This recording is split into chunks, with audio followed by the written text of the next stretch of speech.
March 6, 1999, Redmond, Washington. It was a quiet Saturday evening when the screams started. Inside a small two-story home, 39-year-old Dayva Michael Cross sat drinking alone. He had been fighting with his wife Anastasia Babikova for days. Their marriage was falling apart, tension boiling under years of alcohol, jealousy, and rage. But that night, something inside him finally broke. Around 10 p.m., the argument turned violent. Cross snapped. He grabbed a knife and attacked Anastasia, stabbing her repeatedly until she fell to the floor.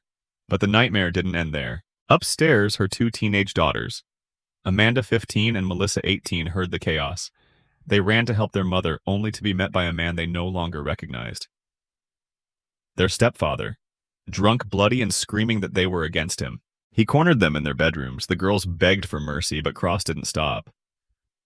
When it was over, 3 lives were gone and the house was silent again. Cross called his brother hours later, confessing to what he had done. "They pushed me too far," he said. Police found him sitting on the couch, covered in blood, staring blankly at the bodies of his family. During his trial, Cross claimed he had been driven by depression and mental illness. But the jury saw something else, a man who had made a choice. In 2001, he was sentenced to death for the murders, a decision upheld by the Washington Supreme Court. This is not just the story of murder, it's a descent into madness, obsession, and the dark corners of the human mind. This is the story of Dayva Michael Cross, the family killer of Redmond. Classification: murderer. Characteristics: history of mental illness. Number of victims. Date of murders: March 6, 1999. Date of arrest: same day. Date of birth: 1959. Victim's profile: his wife, Anuchka Baldwin, 37, and stepdaughters Amanda Baldwin, 15, and Salome Hall. 8. Method of murder: stabbing with knife. Location: Snoqualmie, King County, Washington, USA. Status: sentenced to death on May 13, 2001. Dayva Michael Cross was convicted on June 22, 2001 for the stabbing deaths of his wife, Anuchka Baldwin, 37, and stepdaughters Amanda Baldwin, 15, and Salome Hall, 18, in King County, Washington, USA on March 6, 1999. Death sentence affirmed for Dayva Cross. Court rules inmate can be executed despite life for Ridgway. Thursday, March 30, 2006. Murderers who ended far fewer lives than the notorious Green River Killer can still be put to death in Washington. Even though he escaped that fate to spend life in prison, the state Supreme Court ruled Thursday. In the widely watched case, the sharply divided court found that horrific aberrations, such as Gary Ridgway, do not mean the death penalty should be thrown out. The 5-justice majority ruled that Dayva Cross, who stabbed to death his wife and her 2 teenage daughters in their Snoqualmie Rambler 7 years ago, was fairly sentenced to die. Yet the other 4 justices said Washington's death penalty is like lightning, randomly striking some defendants and not others, as it spares some of the state's worst mass murderers. King County prosecutors let Ridgway trade a detailed confession about the 48 young women he strangled for his own life, a 2003 deal that left some legal observers suggesting it could end capital punishment in Washington. The question was whether it upended the scale for what justices must decide in each death penalty case, whether the sentence is proportionate to the punishment in similar cases. Cross' case was the first time the High Court considered whether someone could be sentenced to death when the state's most prolific serial killer was allowed to live. Justices took nearly 2 years to decide. Gary Ridgway is but a single case, an instance of what we hope were unique and horrible crimes, Justice Tom Chambers wrote for the majority. Ridgway's abhorrent killings standing alone do not render the death penalty unconstitutional or disproportionate. Our law is not so fragile. While some might oppose a life sentence for Ridgway, who brutally murdered at least 48 women over decades, often returning to rape their corpses, Prosecutor Norm Maleng's decision to give him a plea deal was highly rational, the majority wrote. It resolved the tragedy of many unsolved deaths and disappearances that probably would have otherwise remained unsolved forever. Families were spared the agony of unknowing and the rigors of testimony. The court said the moral question of whether other killers can still be executed is best left to state lawmakers or the people of Washington. Maleng said he was pleased the court found that Cross had a fair sentencing trial and rejected the 46-year-old man's attempts to have the death penalty declared unconstitutional. In a written statement, Maleng said the court recognized that each aggravated murder case is unique, and that the outcome of any single case should not invalidate the entire death penalty statute. But dissenting justices said Ridgway's case reveals a broken system. When Gary Ridgway, the worst mass murderer in the state's history, escapes the death penalty, serious flaws become apparent. Ridgway does not stand alone, Justice Charles Johnson wrote in the dissent, but is instead symptomatic of a system where all mass murderers have to date escaped the death penalty. Kwan-Fai Willie, Mack, and Benjamin Ng, who were convicted of 13 execution-style killings at Seattle's Wami Gambling Club in 1983, are also serving life sentences. A plea deal in Spokane County spared the life of Robert Lee Yates, who pleaded guilty to killing 13 people, most of them prostitutes, though Pierce County prosecutors later won a death sentence for 2 people he killed there. The court has long struggled with how to decide whether someone's death sentence is proportional, and has decided it in inconsistent ways, Johnson wrote. Comparing cases has become even murkier, he said, because 19 of the 31 people given a death sentence in Washington during the past 25 years have gotten their sentences overturned. Cross's attorneys Todd Maybrown and Catherine Ross said they were reviewing the ruling and their options, which could include bringing a new petition to the state Supreme Court or to the federal courts. Ross said Ridgway was just one example of many of why the death penalty has not been applied proportionately. It wasn't just a one-case situation. On any scale, Ridgway's crimes are exponentially worse than the slayings committed by any of the 7 men now on Washington's death row, Maybrown said. He got the benefit of the fact that he killed more people he killed so well, and he knew where the bodies were. But deputy prosecutors James Wisman and Lee Yates, in their arguments before the High Court in June 2004, said the notion that the case of a killer such as Ridgway should absolve all other convicted murderers seemed absurd. The American Civil Liberties Union of Washington argued that capital punishment has not been fairly applied, especially in the way killers with more victims have been able to avoid it. It doesn't seem reasonable for them to get life sentences and someone who committed 3 murders to get the death penalty, ACLU spokesman Doug Honig said Thursday. In Washington, a county's elected prosecutor decides whether to seek the death penalty in each aggravated murder case. It takes a unanimous jury to impose it. The state Supreme Court has found the state's death penalty constitutional time and again. In March 1999, Cross stabbed to death his new wife, Anuchka Baldwin, 37, and her daughters, Salome Holly, 18, and Amanda Baldwin, 15. He then held his youngest stepdaughter, Melissa Baldwin, hostage for hours as he drank wine, smoked, and chuckled at a movie. The 13-year-old girl ran to a neighbor's when he dozed. Cross, who became partially paralyzed after slamming himself headfirst into the floor and walls of his cell in a suicide attempt, entered a modified guilty plea to the killings. A jury concluded in June 2001 that he should die. Deputy Prosecutor Tim Bradshaw, who handled Cross' case in Superior Court 5 years ago, said, "There are few cases that present the quantum of horror that existed in this case, and today the state Supreme Court recognized that. Jury chooses death sentence for Cross. Mental illness defense can't save triple murderer." Monday, May 14, 2001. 12 jurors agreed Dayva Cross' depression did nothing to explain the brutal murders of his new wife and her teenage daughters, concluding yesterday that he deserves to die. The 41-year-old Snoqualmie man will join 11 other murderers on Washington's death row, a place King County juries seldom send anyone. "Off to Disneyland now," Cross announced cheerily as he was wheeled out of the courtroom. "Anyone want to come with me?" The 9 men and 3 women who deliberated Cross' fate for nearly 3 days were sharply divided last week, but they slowly reached the unanimous decision that his life should not be spared. "The bloodiness of the killings was extreme. The innocence of the victims was incredible," said jury foreman Scott Bauman, 54, of Bellevue. "The fact that he could have had a marital spat was bad, but the fact that the other girls had to suffer was inexcusable." He said the jurors spent long hours talking about Cross's mental problems and decided they weren't serious enough to warrant mercy. "Depressed people commit suicide," he said.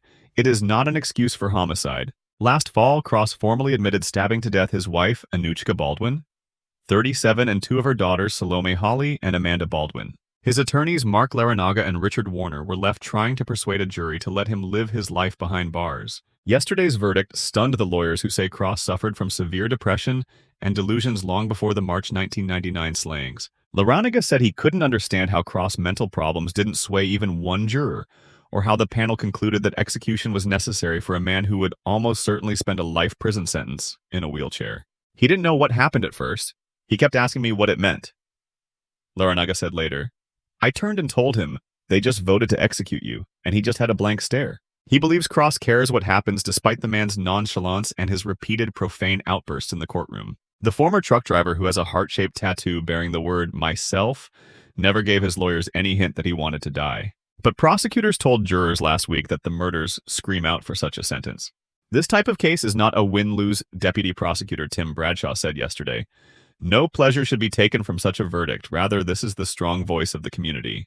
Given the circumstances of the case, I couldn't see how they could have reached any other decision," said King County Sheriff's Detective Jim Doyen, who said he couldn't imagine the terror each victim had to endure. Those close to the slain family, including a woman forced to grieve the loss of her daughter and 2 granddaughters, declined to discuss Cross' fate. The man's own relatives in Pennsylvania weren't there to hear the verdict. His adult son and daughter took the witness stand in recent weeks, telling jurors of a fun-loving father who took them on trips between his frightening plunges into depression. He used to cover the windows of his house with blankets, then sulk in the darkness or mumble to himself. A sentencing date could be set as soon as next week, though the law gives Judge Joan Dubuque no discretion about what to impose. Cross destroyed a family on March 6, 1999, ending 3 lives and leaving the youngest daughter to live with the indelible horror. He left students at Mount Si High School mourning the loss of a senior and a freshman. Holly was an aspiring marine biologist who was studying hard to get into a good college. At 18, she was just about to graduate. Prosecutors say she was running through the family's small Rambler when Cross stabbed her repeatedly. He attacked her again before she reached the door. Amanda Baldwin was a petite 15-year-old with a flair for the dramatic and a distinctive laugh. She tried frantically to lock Cross out of the bedroom she shared with her younger sister, Melissa Baldwin. He knocked the door off its hinges and stabbed her, then ignored her cries for help. The sisters had the dark hair and eyes of their mother, who often held more than one job at a time to provide for them and for her husband of less than a year. She was the first to die following an argument with Cross. The last words Melissa heard from her mother were, "What are you going to do, kill me?" followed by screams, then silence. Cross held 13-year-old Melissa captive in his bedroom for hours, dragging her out to the kitchen occasionally so he could get more wine. She ran out of the house when he finally fell asleep. Police arrived at the home to find the 3 victims covered with blankets. Cross was slumped on his bed, smoking a cigarette. Cross later hurt himself in a bizarre suicide attempt in the King County Jail. He packed his nose and throat with mattress-stuffing toilet paper and cornbread from his lunch, then slammed himself headfirst into walls and the floor. He fractured his skull and broke a vertebra in his neck. Doctors say he will need to use a walker if he ever walks again. Melissa is now 15. Her father died in a car crash when she was 2. She was recently adopted by her best friend's parents, who have watched Cross's sentencing hearing every day and have struggled to control their emotions. King County juries are typically reluctant to sentence anyone to die. Prosecutors have asked for the ultimate punishment 17 times, and jurors have imposed it just 5 times. 4 of those defendants were given reprieves from higher courts. Cal Brown, convicted of torturing and killing a young Burien woman, is the only King County defendant who still faces execution. The state Supreme Court denied his appeal last month. The High Court will review Cross' case as it does every time a jury calls for execution. He may also appeal the verdict in the federal court system in a process that takes years. Depression madness led to killings, defense says. Wednesday, April 11, 2001. Long before Dayva Cross stabbed to death his new wife and 2 stepdaughters, he had tumbled into a dismal world of depression and delusions, his attorney told jurors yesterday. He tried medication. He tried suicide. He tried anything he could to shut out what was happening in his mind, said attorney Richard Warner, who will spend the next few weeks trying to persuade a jury to spare the man's life. But King County prosecutors argued Cross knew exactly what he was doing, March 6, 1999. He brutally ended 3 lives and left a terrorized young witness, an unforgivable crime that they contend deserves the law's harshest penalty. The 41-year-old Snoqualmie man already admitted to the slayings, leaving a King County Superior Court jury to decide whether he should live or die. Anything less than a unanimous vote for execution would send him to prison for life. In his opening statement, Warner said Cross' inner battles emerged years ago. He threw blankets over the windows of his house in Pennsylvania and hunkered in the darkness, occasionally coming out to pace the halls at night. His first wife and children were afraid of him. Cross tried to put the sickness behind him in 1990, his attorney told jurors. He began exercising incessantly and stopped drinking, smoking, and eating meat. But a nasty child custody battle and his mother's 1996 death hurled him back into depression, his attorney said. When he moved in with his soon-to-be wife, Anuchka Baldwin, in 1998, Warner said he tried to keep himself drunk or stoned. In court yesterday, Cross was clearly annoyed to hear his attorney spell out intimate details of his life. He shifted uneasily several times before blurting out, "Your time's up." Ignoring him, Warner told jurors that Cross' wife had cried out before the slayings, "What are you, insane?" His aberrant behavior after he slashed the woman and her 2 teenage girls showed that he likely was, Warner said. Cross was growling and grunting like an animal in the backseat of a police car. He said, then hugged his knees at the police station while humming a mantra-like song. He told his youngest stepdaughter, the only one he spared, that he would kill his ex-wife and go live elsewhere. He was clearly not understanding what he had just done or the absurdity of just going off to live happily ever after, Warner said. Cross tried to kill himself in jail in what truly is a bizarre manner, his lawyer said. He packed his throat with mattress stuffing and toilet paper and crammed his nose with cornbread. Then he slammed himself into walls and the floor, fracturing his skull and neck. He is hardly a danger to others now that he is bound to a wheelchair, Warner said. But Deputy Prosecutor Tim Bradshaw described Cross's bloody rampage through the eyes of Melissa Baldwin. The 13-year-old girl was lying in bed when she heard her mother's frantic screams, then silence. After Cross killed the woman he stabbed to death, her oldest daughter, Salome Holly, an 18-year-old aspiring marine biologist. Her body was found near the kitchen door as if she had tried to escape, Bradshaw said. Terrified, Melissa Baldwin was cowering in her bedroom with her 15-year-old sister Amanda when Cross knocked the door off its hinges and began stabbing the older girl. Bradshaw, holding up a stained piece of cloth, told jurors the younger girl tried futilely to stop the bleeding from her sister's leg. Cross then held Melissa Baldwin captive for hours in his bedroom, dragging her to the kitchen occasionally so he could get more wine. He threatened the girl with the 2 bloody knives and punched her in the face, the deputy prosecutor said. The girl ran to a neighbor's house when he finally fell asleep. Police arrived to find the 3 victims covered with blankets and Cross sitting in his bedroom puffing a cigarette. Bradshaw urged jurors to consider what Cross said nonchalantly to police. I killed them. I did it. My life's over. When you consider the merciless, unmitigated deaths in this case, the ultimate question answers itself, Bradshaw said. This becomes Dayva Cross's ultimate day of reckoning. In the end, Dayva Michael Cross stood before the court, silent, expressionless, and utterly broken. He didn't deny what he had done. He couldn't. The evidence was everywhere: his wife's blood, his stepdaughter's final moments recorded in the horror of that night. The jury took only a few hours to decide his fate. On May 23, 2001, Cross was sentenced to death for the murders of Anastasia, Amanda, and Melissa. It was one of the most shocking family murder cases in Washington state's history, a man who destroyed everything he claimed to love. But as the years passed, the question remained why. Psychologists described Cross as a man spiraling into despair, consumed by alcohol, paranoia, and untreated depression. His marriage had crumbled, his pride wounded, and in that moment of rage he sought control the only way he knew how, through violence. Yet what makes this story truly haunting is its familiarity. Behind every suburban home, every smiling family photo, there can exist a silent storm. Neighbors later said they never heard a single argument, never saw signs of danger. To them, the Cross family seemed ordinary until the night everything fell apart. On February 11, 2010, nearly 2 decades after the murders, Cross was found dead in his cell at the Washington State Penitentiary. Suicide. The man who once begged for death finally took it himself. For some, it felt like justice. For others, it was just another tragedy, another reminder that evil often hides not in monsters, but in ordinary men. The story of Dayva Michael Cross is not just about murder.